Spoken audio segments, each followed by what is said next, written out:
Nosso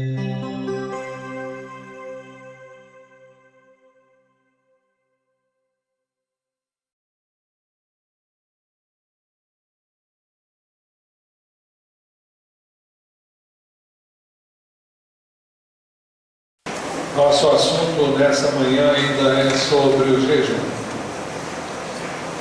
E no domingo passado nós vimos que no Velho Testamento havia um dia de jejum. Era o dia da expiação.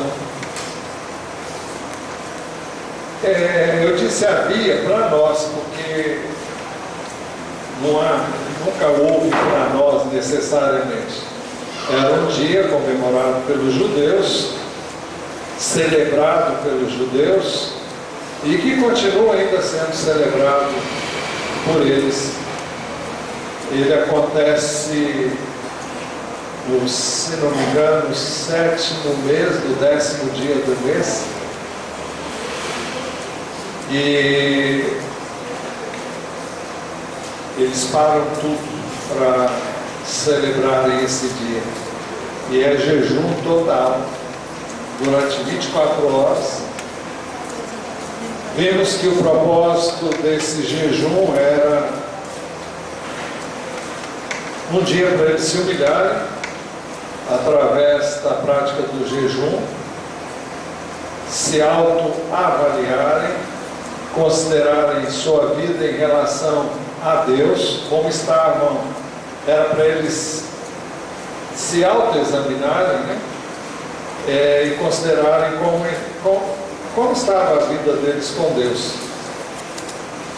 Examinarem-se para ver se havia algum pecado na vida deles que eles deveriam confessar, deixar. Eles deveriam se arrepender, deveriam confessar esses pecados e deveriam receber o perdão de Deus individualmente, e o perdão que era oferecido a toda a nação, porque fazia-se expiação. O próprio sacerdote, sumo sacerdote, fazia expiação por si mesmo, oferecia o sacrifício, derramava o sangue era derramado para o sangue de um novilho, de animais eram degolados, para que através do sangue derramado ali ele pudesse ter perdão. Depois ele fazia propiciação, expiação por toda a nação, e era essa a finalidade daquele dia de jejum. Mas não era isso que estava acontecendo. Eu queria que você abrisse sua Bíblia no livro do profeta Isaías, porque a nossa mensagem está baseada em Isaías capítulo 58, e que você fosse acompanhando. Eu não vou ler o texto para nós ganharmos tempo, e é um texto que você já deve conhecer bastante, porque já falamos sobre ele aqui muitas vezes. Mas o Senhor deu uma ordem a Isaías, e essa ordem é a seguinte: Isaías 58:1. Grite alto, não se contenha, levante a voz como trombeta, anuncie ao meu povo a rebelião dele, e a comunidade de Jacó os seus pecados. O que estava acontecendo? Aparentemente o povo buscava a Deus. O verso 2 diz: pois dia a dia me procuram. Então era um povo religioso e aparentemente espiritual. Aparentemente o povo desejava conhecer os caminhos do Senhor. E eu creio que muitos, se não todos nós aqui, muitas vezes dissemos para Deus: Deus, queremos conhecer os teus caminhos, queremos andar de acordo com a tua palavra, queremos fazer a tua vontade. Por isso ele diz, parecem desejosos de conhecer os meus caminhos. É Deus falando. Aparentemente o povo praticava a justiça, como se fosse uma nação que faz o que é direito.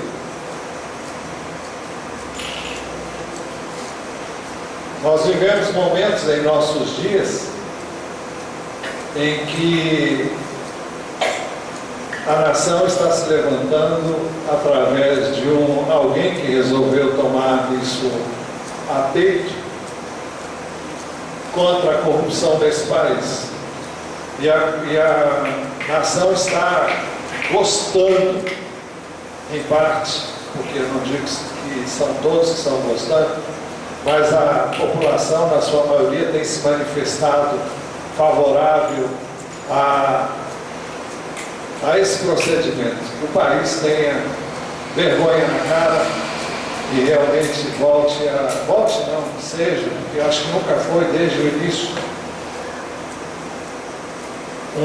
Nós nunca fomos um povo correto, nunca fomos uma nação justa, porque fomos colonizados por pessoas que eram mercenárias, pessoas que vieram aqui no Brasil com o propósito de ganhar dinheiro e explorar os índios e depois escravizar os negros que foram buscar na África.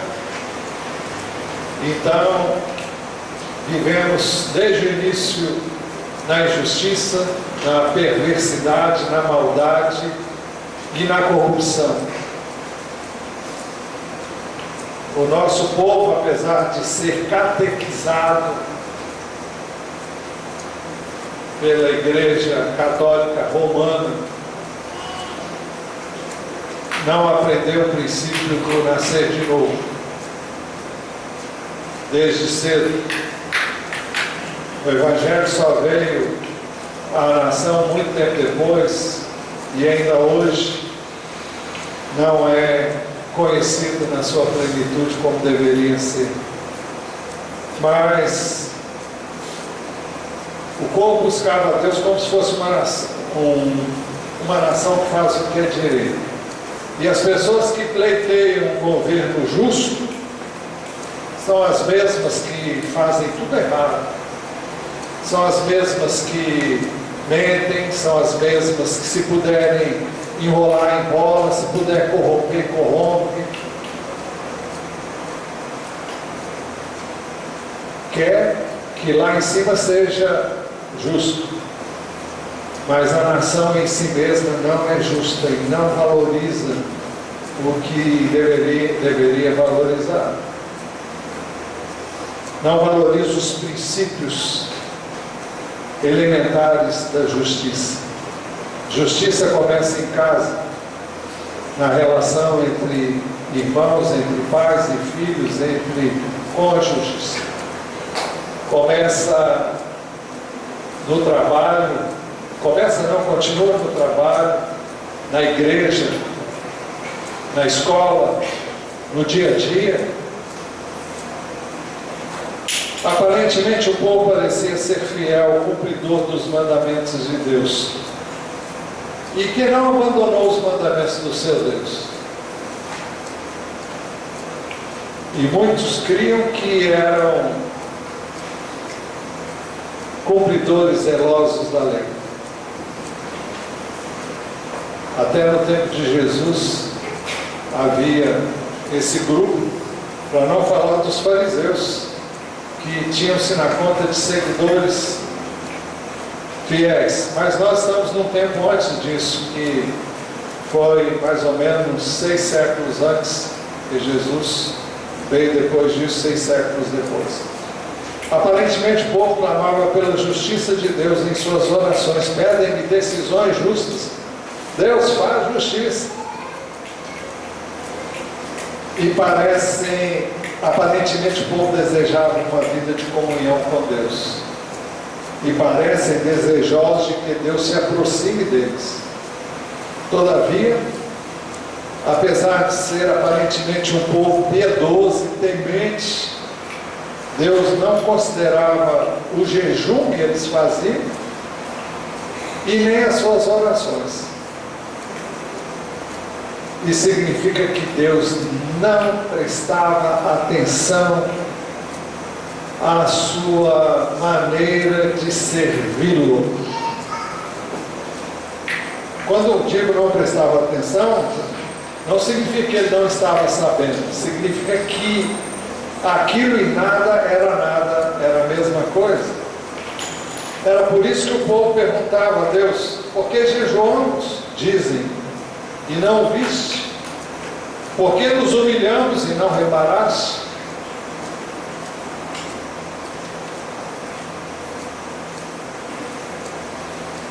Por que jejuamos e não o viste? Por que nos humilhamos e não reparaste? A primeira frase diz a mesma coisa que a segunda. Por que jejuamos? Por que nos humilhamos? Humilhar e jejuar é a mesma coisa.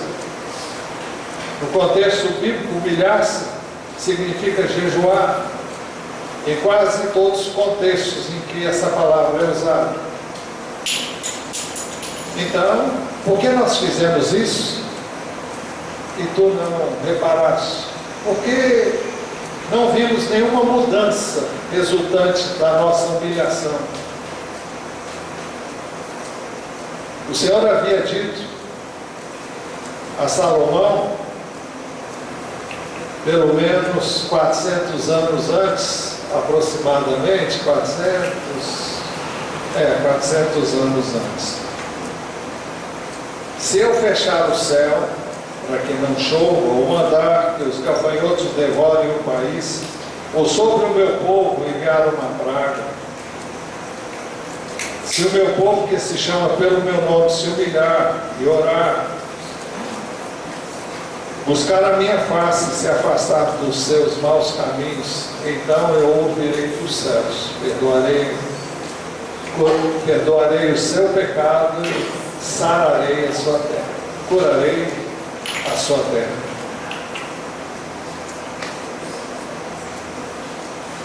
Aparentemente o povo estava fazendo isso, estava se humilhando. O Senhor disse: se o meu povo que se chama pelo meu nome se humilhar. O texto diz: e buscar a minha face. Eles estavam fazendo isso, só não estava fazendo o resto.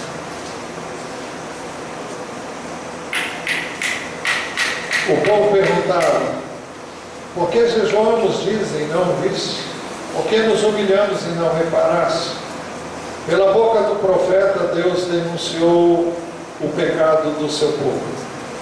Anuncia ao meu povo a rebelião dele e a comunidade de Jacó os seus pecados.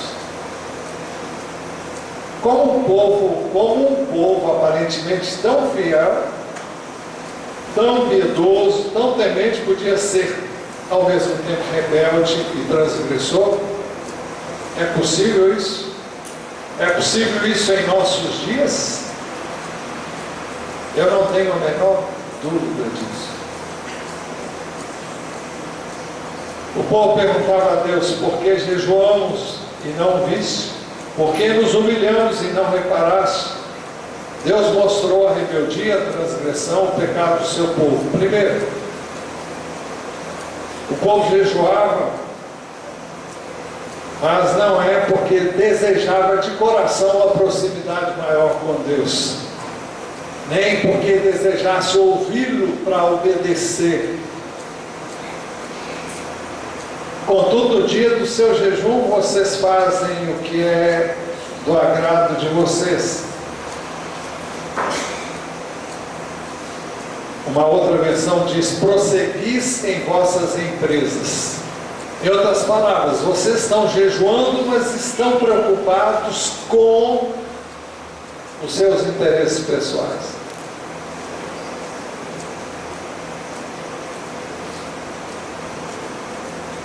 Contudo, no dia do seu jejum, vocês fazem o que é do agrado de vocês.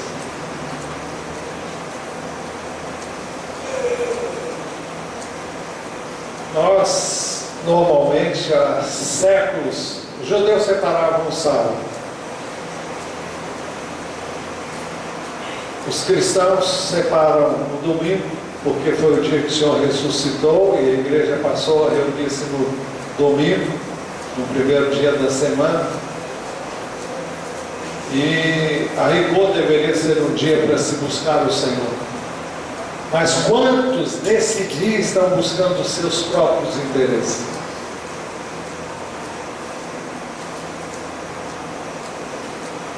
Quantos nesse dia se dedicam a N atividades que não a busca do Senhor? Quantos são aqueles que vêm de manhã e não vêm à noite? Ou vêm à noite e não vêm de manhã? Eu já cumpri a minha obrigação.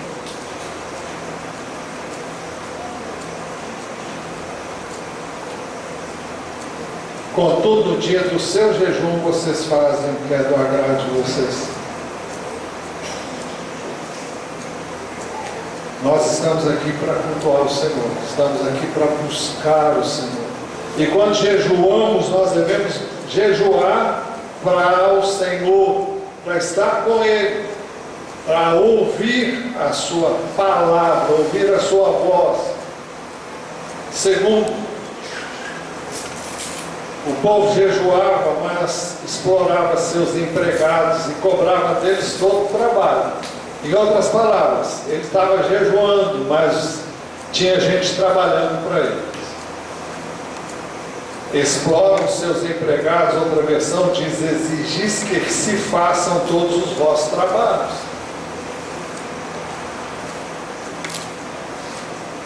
O plano de Deus é que fosse um jejum para todo mundo. Que todos tivessem oportunidades iguais de buscar o Senhor, de se humilharem diante dele, mas não era isso que estava acontecendo. Terceiro, o povo jejuava, mas no final do jejum,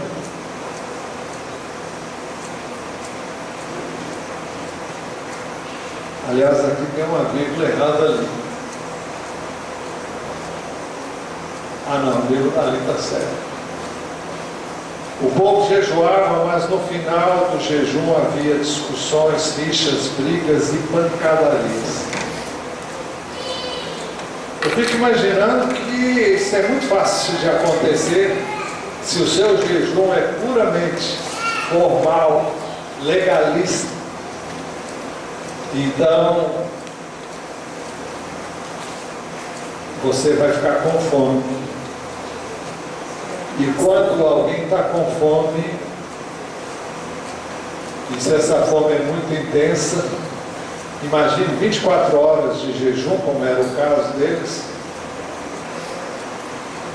Se não há uma relação com Deus, se não há uma interação com Deus, a carne está gritando. E o primeiro que aparecer vai levar.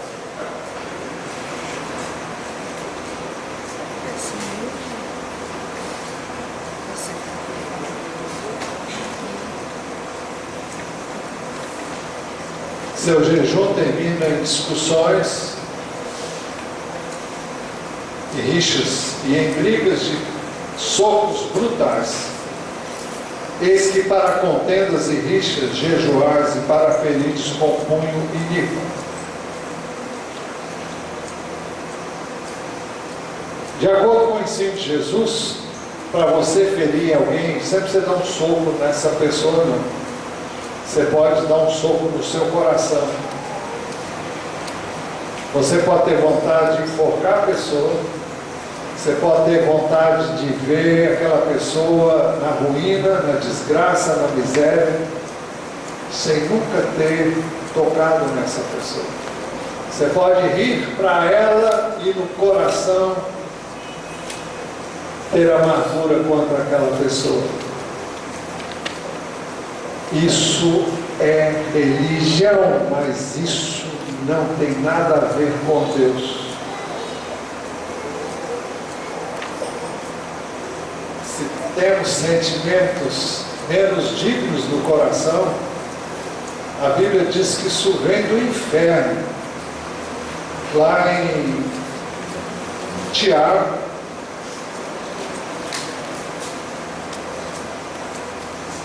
Se alguém achar aí, me ajuda, porque eu não sei o endereço ainda não. Eu só lembro quem te abre.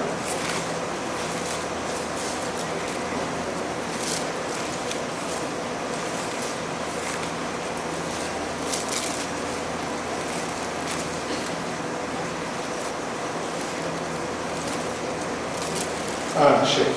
Capítulo 3. Quem é sábio, versículo 13, quem é sábio tem entendimento entre vocês, que eu demonstre por seu bom procedimento, mediante obras praticadas com humildade que provém da sabedoria. Contudo, se vocês abrigam no coração inveja amarga e ambição egoísta, não se vangloriem disso, nem neguem a verdade. Esse tipo de sabedoria não vem dos céus, mas é terrena, não é espiritual, mas é demoníaca. Pois onde há inveja e ambição egoísta, aí há confusão e toda espécie de males. Então essas coisas não vêm de Deus. Então, aqui saiu do dado. Mas é possível camuflar isso e viver uma vida em que não se sai para as vias de fato, mas no coração. Isso não acontece na igreja. Quisera eu que não acontecesse. Se não acontecesse, nós viveríamos a essência da lei, que o Novo Testamento ensina, que é o amor.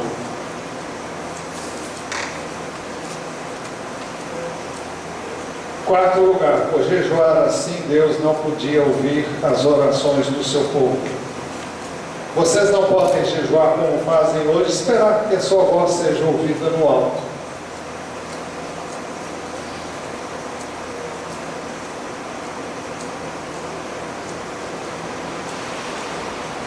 Deus não ouve a minha e a sua oração porque nós jejuamos.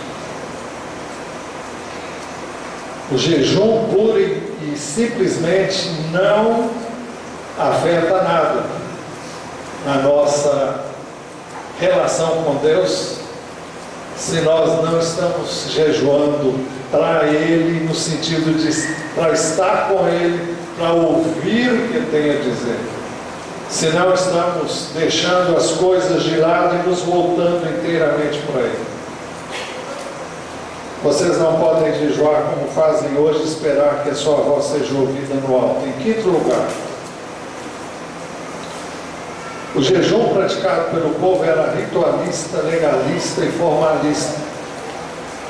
O Senhor pergunta, será esse o jejum que escolhi, que apenas um dia,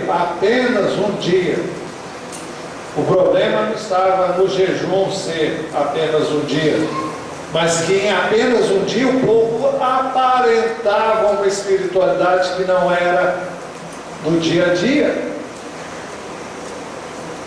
Que apenas um dia o homem se humilha, mas nos outros dias ele nem isso faz. Mas ainda que ele se humilhasse, era uma coisa, era um verniz, era algo exterior. Incline a cabeça como junco e se deite sobre pano de saco e cinzas.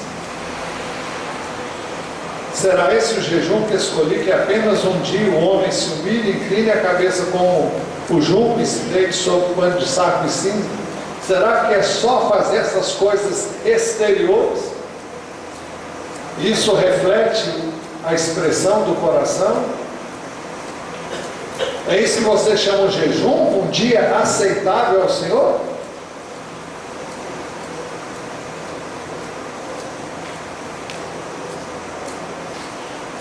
Era um jejum exterior, para as pessoas verem. E Jesus disse, mais tarde, que o jejum deve ser secreto. Ao jejuar, arrume o cabelo.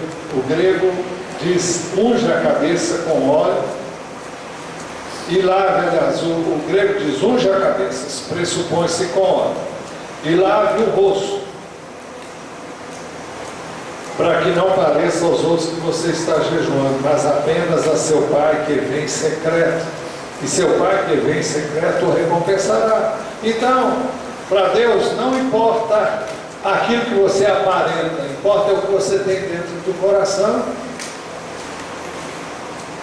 é a sua motivação.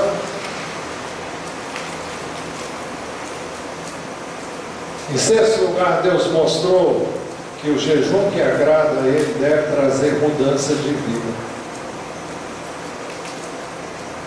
O jejum que desejo não é este: soltar as correntes da injustiça, desatar as cordas do jugo, pôr em liberdade os oprimidos e romper todo o jugo.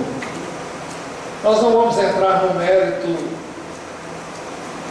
do que foi dito aqui, porque aparentemente não vivemos uma situação como era a do povo, que tinha escravos e era injusto no trato com os seus escravos e agia com opressão, agia com dureza com essas pessoas que serviam-nos, e por isso que exigiam deles todo o trabalho, inclusive para o dia de jejum. Mas, embora nós não tenhamos esse tipo, graças a Deus, de situação social, mas nós temos, alguns aqui são patrões, não sei, alguns são chefes, alguns lidam com pessoas, e se você não é, você é chefe na sua casa.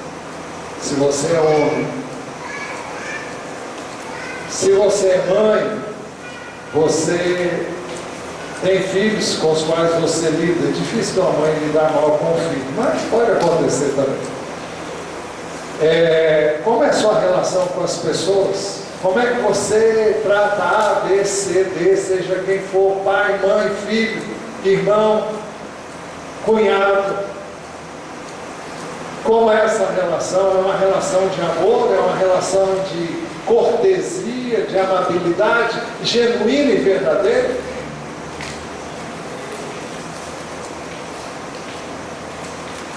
Você tem ressentimentos contra A, B, C, pessoas da sua relação íntima, pessoas da sua casa, da sua família, da sua escola, do seu trabalho, da sua igreja?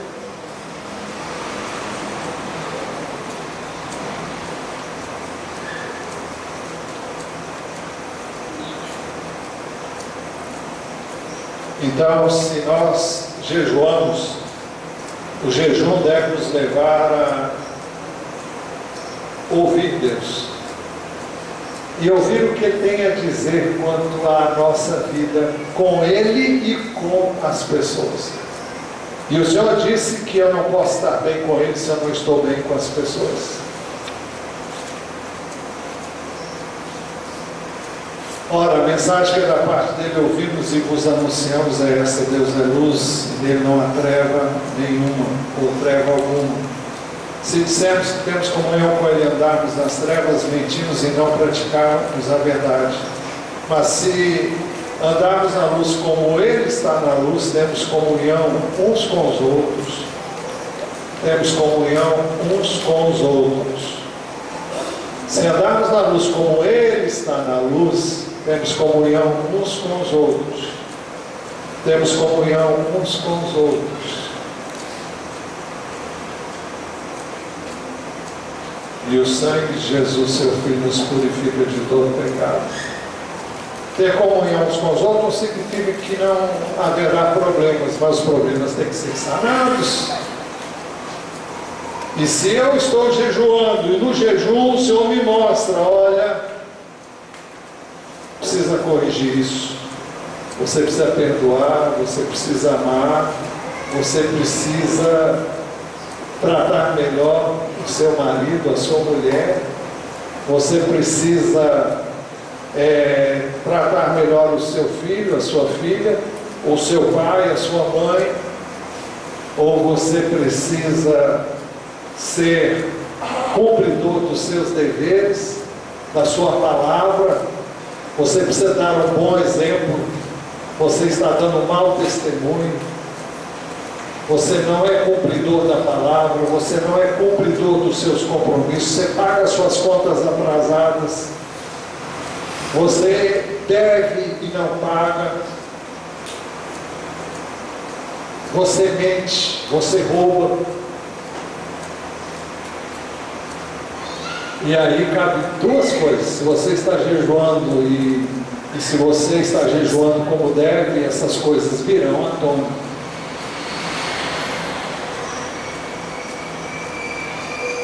Porque acontece uma coisa: se você se achegar a Deus num estado de pecado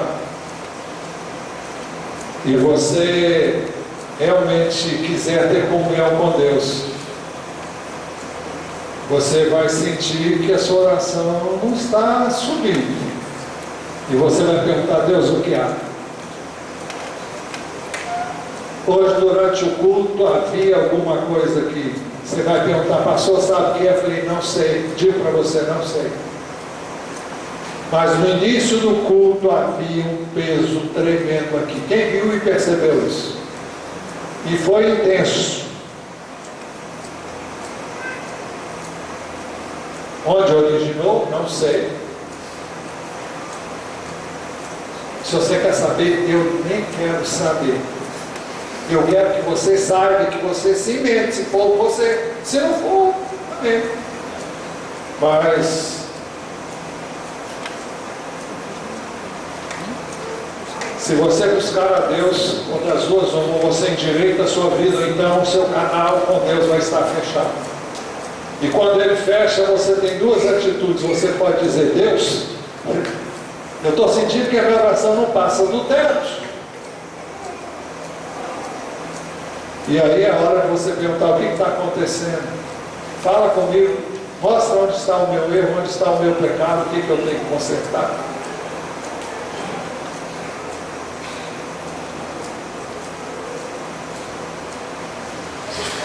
O jejum que agrada a Deus deve trazer mudança de atitude em relação ao pecado. Voltando ao texto de 2 Crônicas 7,14: se o meu povo, que se chama pelo meu nome, se humilhar, e significa jejuar e orar, buscar a minha face e se afastar dos seus maus caminhos. Aqui é o ponto chave. O jejum deve me levar a perceber os meus pecados e me afastar dos maus caminhos. Agora, se eu quero, não, está dando para ir, está dando para levar, você está vivendo uma vida chuchu, uma vida miserável. Quando eu falo de chuchu, é porque chuchu não tem gosto nenhum, né? Tem? Ah, eu sei que minha cunhada gosta muito de chuchu. Mas o chuchu, normalmente, se você colocar qualquer outra coisa, ele vai absorver o que você colocar. Mas o crente chuchu é aquele que leva as coisas simplesmente. Não tem vida de oração, não tem comunhão com Deus, não tem um relacionamento pessoal e acha tudo que é espiritual chato. Porque ele vive na carne. É o crente chuchu. É igrejeiro, às vezes carrega uma Bíblia, porque hoje nem isso ninguém carrega mais, né? Nem o pastor mais carrega a Bíblia. Você tem tudo aqui no...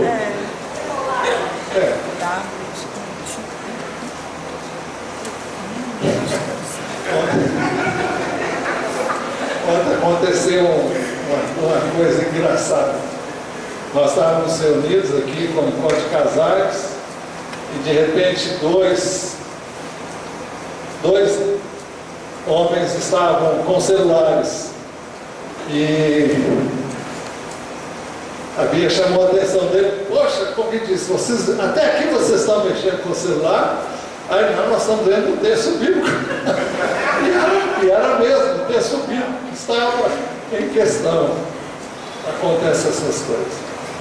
Mas o texto diz: se o meu povo, que se chama pelo meu nome, se humilhar e orar, buscar a minha face e se afastar dos seus maus caminhos, dos céus o ouvirei, perdoarei o seu pecado e curarei a sua terra. O jejum que agrada a Deus produz atitudes coerentes com o caráter de Deus. O jejum que desejo não é este, não é partilhar sua comida com o faminto, abrigar o pobre desamparado, vestir o nu que você encontrou e não recusar ajuda ao próximo. Em outras palavras, é praticidade, não é teoria, é prática. É muito fácil a gente saber o que tem que fazer, a questão é fazer, a questão é viver essas coisas. É muito fácil você dizer: ó, fulano, você devia fazer assim. Você está fazendo? Você está vivendo? Você está procurando viver a palavra? Ou ela é mero acúmulo de conhecimento intelectual? Aqui diz: e não recusar ajuda ao próximo. No original diz assim: não te escondas da tua carne. E na verdade é a pessoa íntima, é a pessoa mais próxima. Fala de uma omissão dentro da sua própria casa, dentro da sua própria família.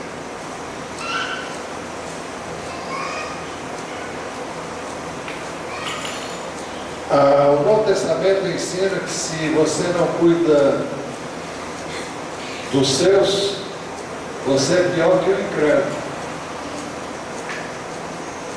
E tem a ver com din-din, viu?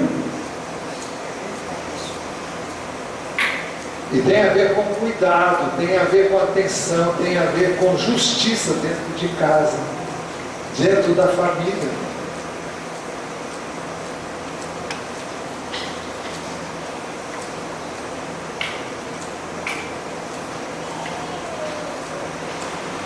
A Bíblia ensina que as pessoas devem ser ajudadas dentro da sua própria casa, dentro da sua própria família, e não por terceiros. Isso envolve bens, envolve dinheiro, mas envolve também a prática do amor, né? Deixando de ser egoísta, de ser interesseiro.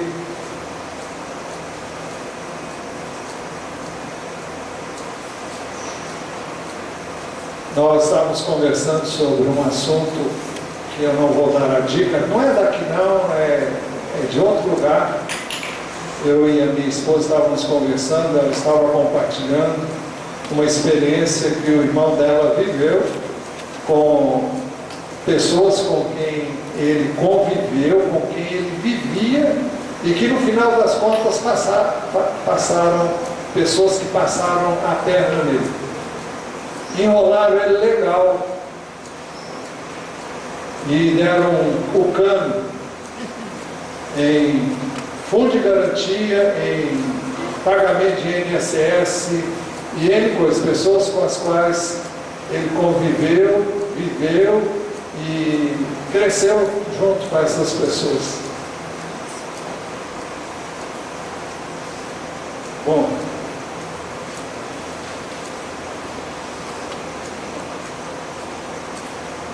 então o caráter de Deus é santo.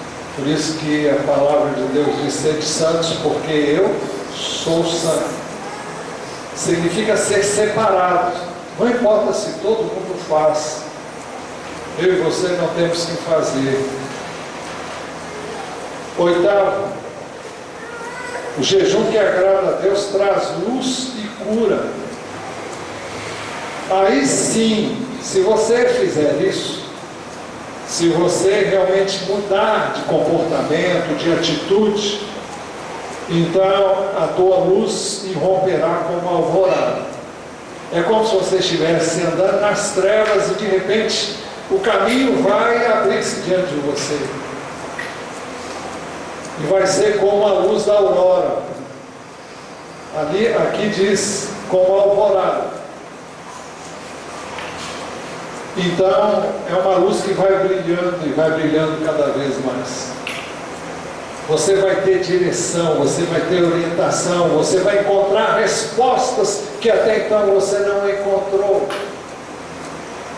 Por que, Senhor? Por quê? Porque aí, se você endireitar a sua vida, se você consertar o que está fazendo de errado, se você se arrepender, se você se converter, se voltar para mim de coração, então eu vou abrir o caminho diante de você. Uma luz enorme vai irromper com a alvorada e prontamente surgirá a sua cura. Existe um monte de doença que é causada por desobediência à palavra. São chamadas de doenças psicossomáticas. Você transgride a palavra de Deus, você transgride os princípios de Deus, e isso traz problemas emocionais, mentais, que vão somatizar, vão ser trazidos para o corpo. E alguém já disse que se nós cumpríssemos o sermão da montanha na íntegra, ninguém teria doença. 95% das doenças são causadas pela desobediência à palavra de Deus.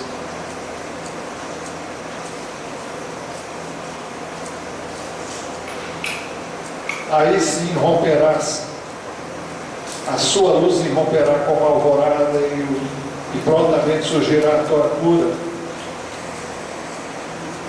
O Salmo 32, 1 e 2 diz assim: como é feliz aquele que tem suas transgressões perdoadas e seus pecados apagados. Como é feliz aquele a quem o Senhor não atribui culpa e em quem não há hipocrisia. O texto continua dizendo: enquanto eu me calei, os meus olhos, os meus ossos. Salmo 32, vamos lá.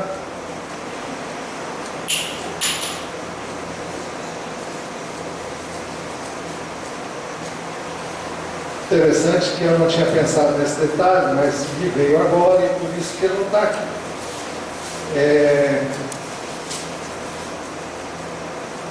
Eu já estou caminhando para o fim, você pode ficar sossegado, você vai sair, se Deus quiser, na hora que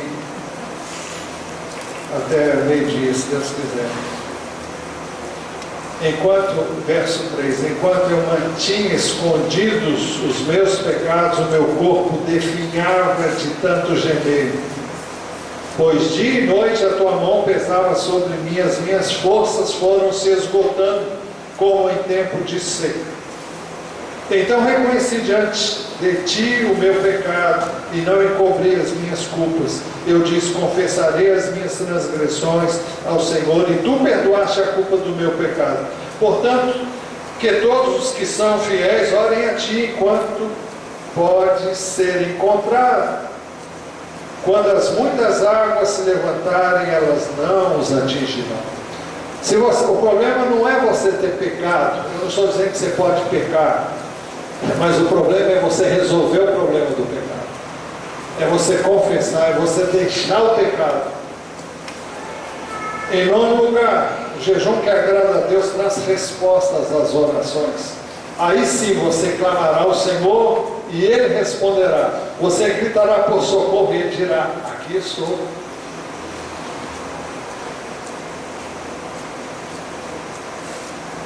Clama a mim no dia da angústia.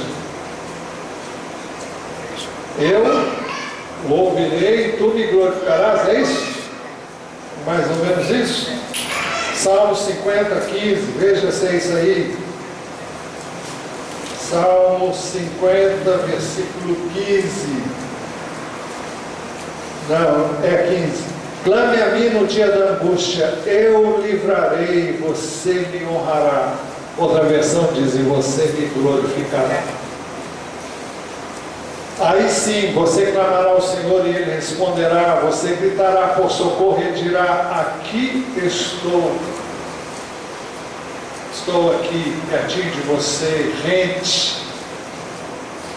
Mas, em 10º lugar, há uma condição para a oração ter resposta. O pecado precisa ser eliminado.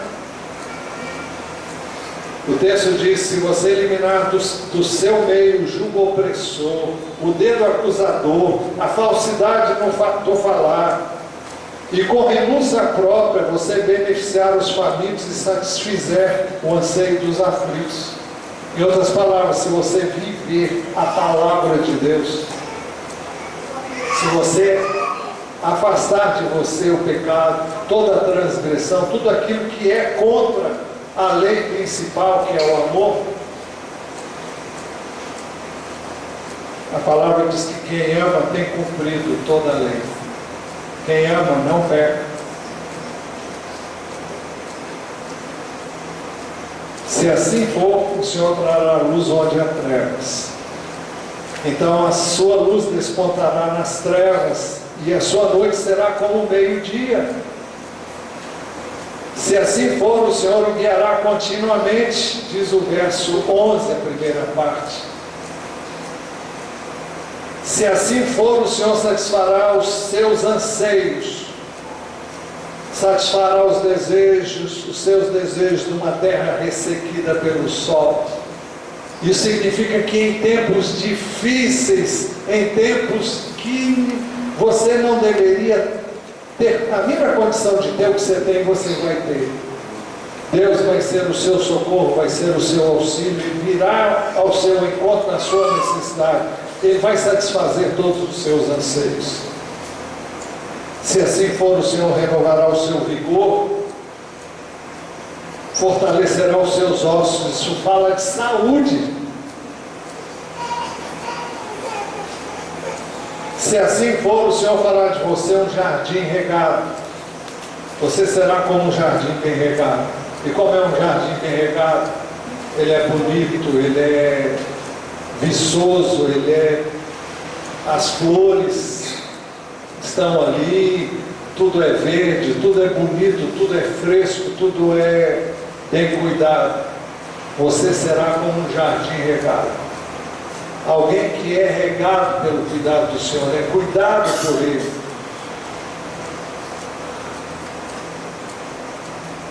Se assim for, o Senhor fará de você uma fonte permanente de águas, como uma fonte cujas águas nunca faltam. Jesus disse, aquele que crê em mim, do seu interior fluirão rios de águas vivas. Você será como uma fonte cujas águas nunca faltam. Você terá sempre água para si e para outras pessoas. Você poderá ser abençoado e abençoar outras pessoas. De você sairá a virtude, não a sua, mas a do Senhor em você. Se assim for, você reconstruirá o que está arruinado. Eu não sei o que está arruinado na sua vida, eu não sei o que está todo desalinhado, desarrumado na sua vida. Mas se você está vendo só ruína, só miséria, aqui nós temos uma promessa extraordinária. Você reconstruirá o que está arruinado. Tome atitude em relação a Deus. Tome uma atitude em relação ao pecado, em relação à palavra de Deus.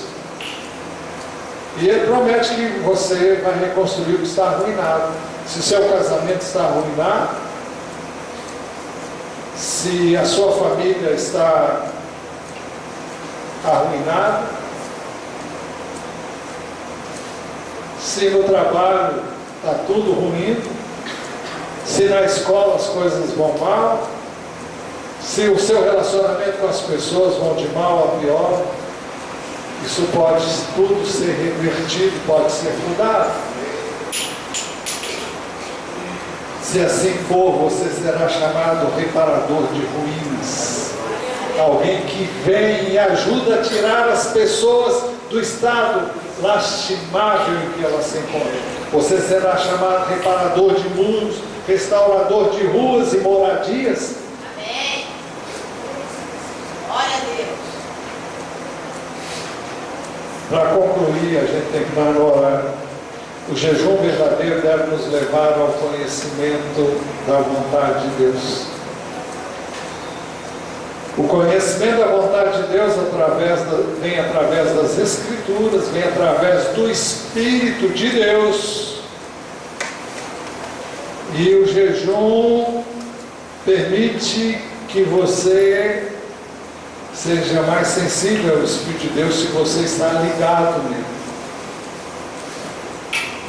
Então, o conhecimento da vontade de Deus através da Bíblia, através do Espírito de Deus, deve nos levar à reflexão, a ouvir Deus, à mudança de atitude, a nos levar à correção do rumo da nossa vida. Se o jejum não nos levar a tanto, será um mero exercício religioso, uma mera formalidade legalista. Que não seja esse o nosso caso, o meu, o seu, o nosso. Feche os seus olhos e fale com Deus. Fale com Ele o que você sabe precisa ser dito para Ele agora. Há alguma coisa a ser endireitada na sua vida? Há algum caminho torto? Alguma coisa fora do lugar que precisa ser arrumada, consertada? Talvez você não sinta a menor condição de tomar nenhuma posição para mudar isso aí. Mas diga, Senhor, eu não tenho condições, mas eu quero. Resolvo hoje abandonar o pecado, abandonar toda a minha infidelidade para contigo e toda a desobediência à palavra, e eu quero andar nos teus caminhos, eu me arrependo, eu me volto inteiramente para ti, perdoa o meu pecado, purifica-me, lava-me, limpa-me, alveja-me através do sangue de Jesus. E conserta a minha vida, conserta o que está errado. Eu quero.